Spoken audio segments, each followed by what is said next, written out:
Imagine standing in a narrow ditch, knee-deep in freezing mud, surrounded by the stench of decay and the distant rumble of artillery. Stretching endlessly in both directions, as far as the eye could see, lay hundreds of miles of scarred, waterlogged earth, barbed wire, and shattered landscapes that were once peaceful European farmlands. This was the Western Front, a vast network of trenches carved into the ground like open wounds across the face of a continent. No trees stood, no birds sang. Only the haunting silence between explosions reminded soldiers that life had once existed here.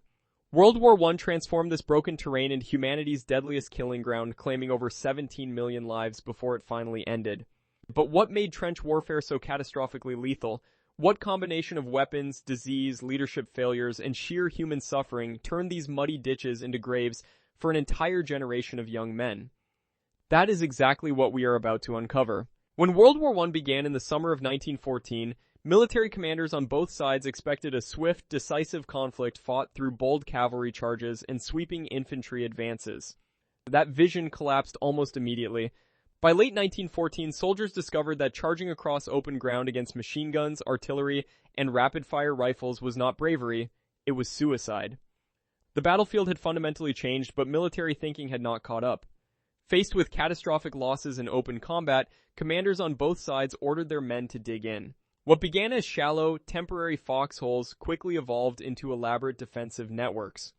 Both the Allied and Central Powers extended their lines further and further, each trying to outflank the other, until there was nowhere left to go. By the end of 1914, a continuous line of trenches stretched approximately 400 miles, running from the English Channel all the way south to the Swiss border, locking millions of men into a deadly standoff that would last 4 brutal years. The trenches themselves were engineering marvels born of desperation. Rather than running in straight lines, they were deliberately designed in a zigzag pattern, preventing enemy forces from firing down an entire stretch if they broke through.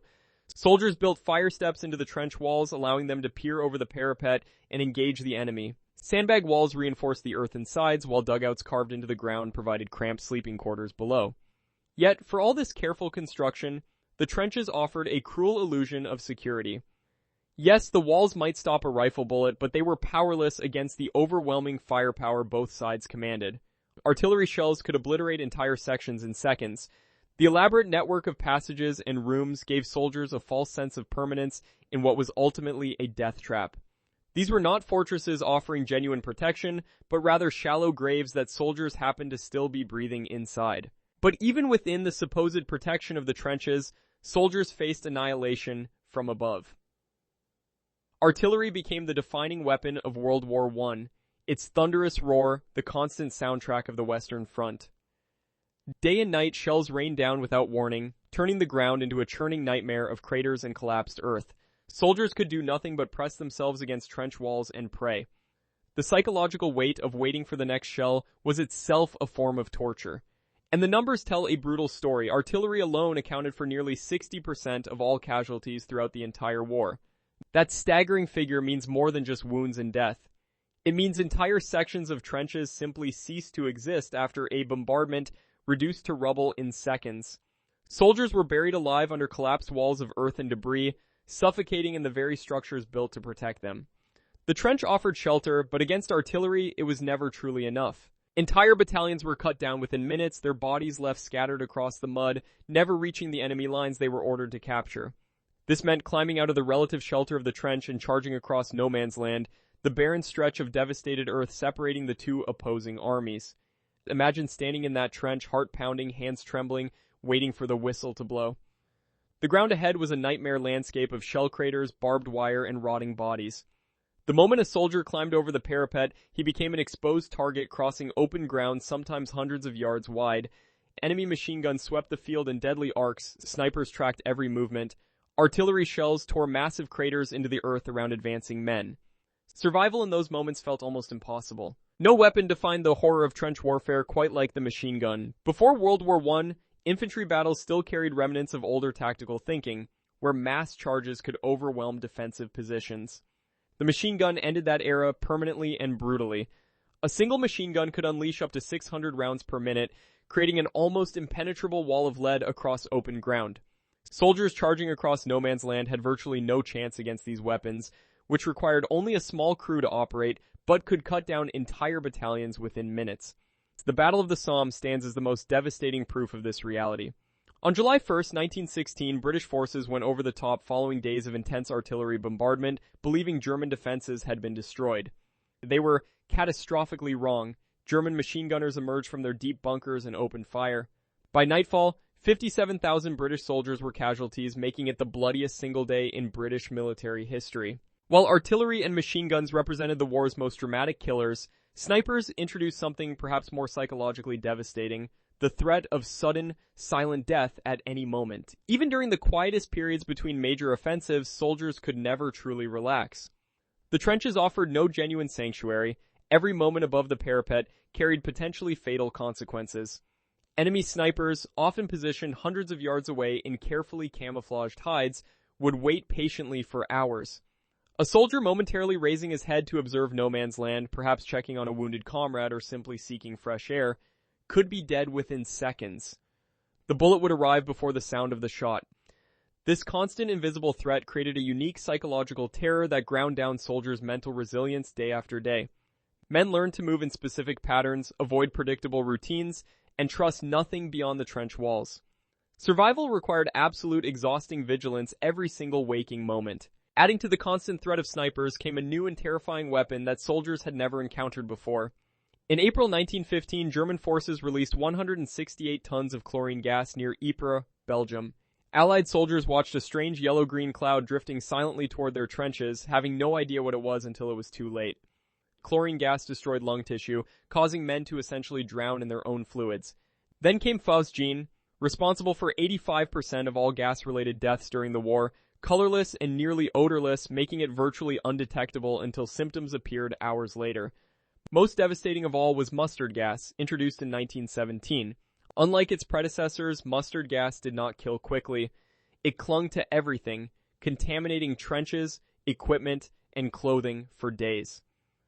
Soldiers had absolutely no protection against these invisible killers that crept silently along the ground, turning the trenches themselves into death traps. Even after gas masks were developed and distributed to Allied and Central Powers troops, poison gas remained a devastating weapon that continued claiming lives and destroying bodies throughout the war. The masks themselves were uncomfortable, difficult to wear during intense physical exertion, and soldiers sometimes failed to put them on quickly enough when gas attacks began without warning. Mustard gas proved particularly cruel because it operated differently from earlier chemical weapons. Unlike chlorine or phosgene, mustard gas was not primarily designed to kill. Instead, it was engineered to incapacitate. Soldiers exposed to mustard gas developed severe blisters across their skin, temporary or permanent blindness, and serious internal damage to their lungs and airways. Victims could suffer for weeks before either recovering or dying. This created a secondary catastrophe behind the front lines. Already overwhelmed military hospitals suddenly faced thousands of soldiers requiring intensive, long-term care. Medical staff were stretched beyond their limits, supplies ran dangerously short, and the psychological toll on caregivers witnessing such prolonged suffering became immeasurable. These environmental extremes systematically destroyed soldiers' physical resilience, leaving them weakened, vulnerable, and increasingly desperate long before any major offensive began. Nature turned against the soldiers with relentless cruelty. Rain transformed the narrow earthen corridors into rivers of mud and filth, mixing with sewage, rotting debris, and the remains of fallen soldiers. Men waded through waist-deep water for days, unable to escape the suffocating muck that swallowed equipment, ammunition, and sometimes entire men whole. The Belgian region of Flanders was particularly notorious, where the clay soil trapped water with almost deliberate malice. Winter brought a different kind of suffering. Temperatures plummeted below freezing, turning wet uniforms into sheets of ice against soldiers' skin. Frostbite claimed fingers and toes before any enemy weapon got the chance. Then summer arrived with its own punishment, baking the trenches into sweltering, airless corridors where heat exhaustion became common. Adding to the misery of flooding and freezing conditions was a medical nightmare that soldiers and commanders alike were dangerously slow to understand. Trench foot, a condition caused by prolonged exposure to cold, wet, and unsanitary environments, began destroying soldiers from the ground up. When feet remain wet and cold for extended periods, blood circulation collapses, tissue begins to die, and without treatment, gangrene sets in rapidly. Thousands of soldiers lost their feet, and in severe cases, their entire legs, to this entirely preventable condition.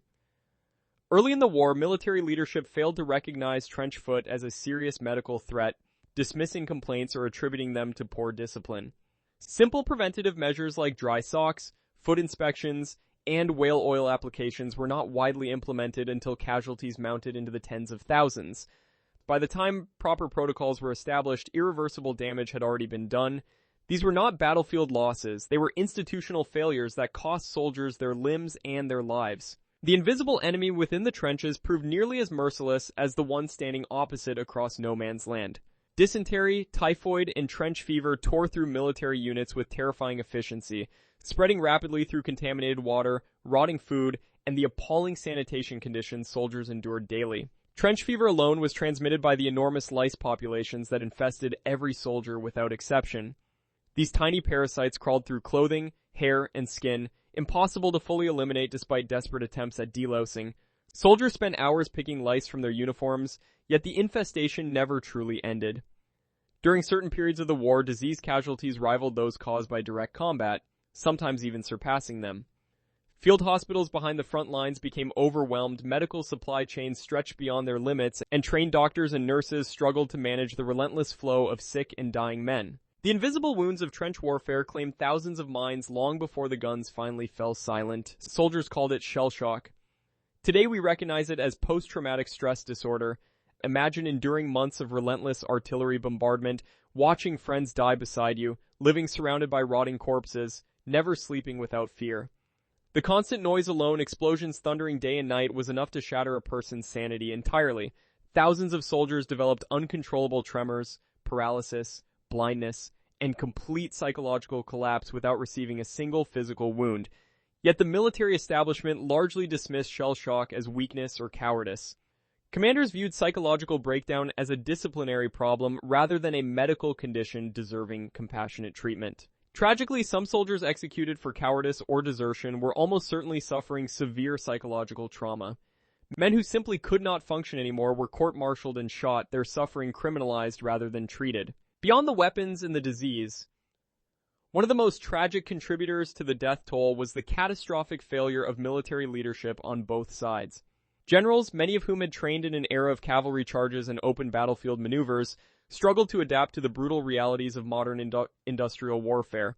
Despite mounting evidence that massive frontal assaults were simply not working, commanders continued ordering wave after wave of soldiers directly into enemy fire, clinging to outdated tactical doctrine while the men beneath them paid the ultimate price.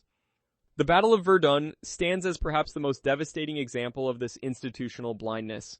Lasting 10 months through 1916, this single engagement resulted in nearly 700,000 men killed or wounded.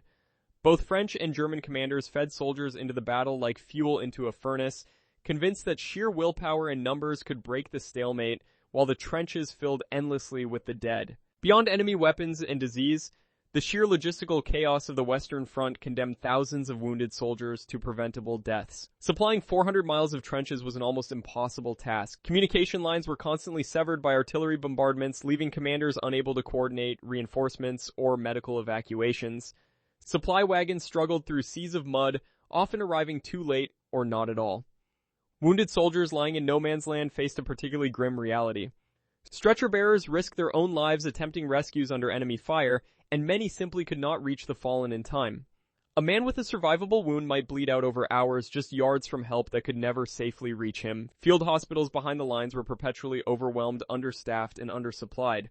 The scale of casualties during major offensives simply outpaced every medical resource available, turning what should have been survivable injuries into death sentences written in mud and silence. Beyond the statistics and strategies, the truest picture of trench warfare comes from the soldiers themselves. British soldier Wilfred Owen wrote home describing the trenches as a world where men moved like sleepwalkers, hollow-eyed and barely human. A German infantryman's diary entry from 1916 reads simply, "Another man gone beside me. I do not know his name. I did not ask." These words carry a weight no casualty figure ever could. Letters home were often censored, yet soldiers still found ways to convey the unbearable truth. One British private wrote, "Mother, I'm alive today, not because I'm brave or clever, but because I stepped left instead of right." That single sentence captures everything. Survival in the trenches was not a matter of skill or courage. It was a matter of inches, seconds, and pure chance. These voices remind us that the millions who died were not abstractions. They were real men, writing real words, hoping desperately to come home. Despite years of brutal fighting, neither side could achieve the decisive breakthrough that military commanders desperately sought. The Western Front had essentially frozen into an immovable deadlock, where gaining even a few miles of territory cost hundreds of thousands of lives. Both Allied and Central powers threw wave after wave of soldiers against fortified defensive lines, each time suffering catastrophic losses without fundamentally changing the strategic situation. Military engineers and scientists scrambled to find solutions to this horrifying impasse. Tanks were introduced by the British at the Battle of the Somme in 1916, offering a potential way to cross no man's land while protected from machine gun fire. Improved artillery tactics, including creeping barrages that moved just ahead of advancing infantry, were gradually refined throughout the conflict. However, these innovations arrived slowly, implemented piecemeal, rather than as coordinated revolutionary strategies. By the time these technologies matured sufficiently to potentially break the stalemate, millions had already perished. The technological solutions came tragically late, unable to reclaim the countless lives already sacrificed to the deadlock's merciless grinding machinery. A prolonged industrial slaughterhouse where human lives became raw material consumed by the machinery of modern conflict. It was the scale. Industrialization had transformed entire nations into war machines capable of producing shells, rifles, and poison gas in quantities that would have been unimaginable just decades earlier. Factories ran around the clock. Steel mills poured out artillery barrels by the thousands. Governments conscripted millions of men, trained them rapidly, and fed them into the front lines as replacements for the fallen. In previous centuries, wars naturally burned themselves out. Armies ran out of men, money, or supplies. But industrial economies could sustain the killing almost indefinitely. The Battle of Verdun alone consumed nearly 17 million artillery shells over 10 months. That level of destruction required an entire industrial civilization working in unison. This was no longer war as humanity had known it. It was systematic, mechanized slaughter. That lesson, written in mud and blood, permanently altered civilization's moral compass. Its shadow stretched far into the future, fundamentally reshaping how humanity understood war itself. The staggering death toll forced world leaders to confront an uncomfortable truth. Modern industrial warfare had become too destructive to be treated as a legitimate extension of politics. From this reckoning emerged transformative change. The League of Nations was established in 1920, representing humanity's first serious attempt at collective international diplomacy to prevent future conflicts. The Geneva Conventions were strengthened and expanded, establishing clearer protections for wounded soldiers, prisoners, and civilians. Military strategists abandoned the suicidal frontal assault doctrine that had consumed entire generations. Diplomats recognized that negotiation, however imperfect, was infinitely preferable to another 4 years of industrialized slaughter. Trench warfare had taught the world its most expensive lesson, that human lives possess a value no territorial gain could ever justify.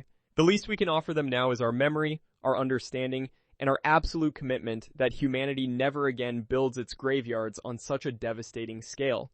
Because beyond every number, every statistic, every battle name etched into history, there was a son who never came home. A father whose children grew up without him. A young man who had dreams, laughter, and a whole life waiting ahead. Over 17 million people died in World War I. Say that slowly, 17 million individual human beings.